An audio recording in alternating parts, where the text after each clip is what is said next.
calculated guy who wants everybody to be happy, but who is always very ambitious as well. On the fact that I'm a part of this project, I was a part of the process of the hard work that went. She gave everything on her own personal project. She gave everything. She was sick. She was ill. You know, being sick and being ill are two different things. She broke some.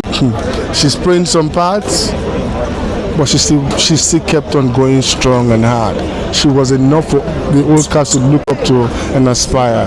So I'll say people should at least watch the film. A fantastic person, wonderful producer, great filmmaker.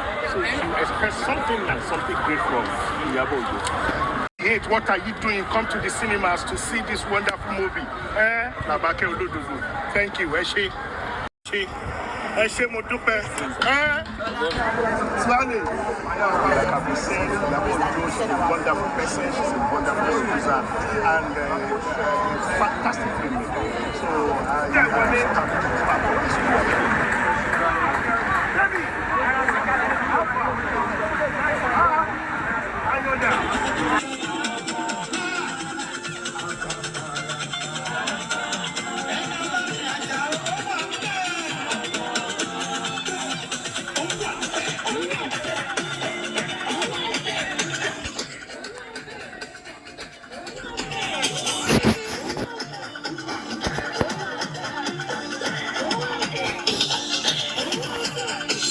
This would never have been possible without my executive producers. I want to say a very big thank you to Abazzi, and a wonderful one to Alaba Ultimate, who also featured in the movie. Thank you guys so much. Thank you every single one. And to my director.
Last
night,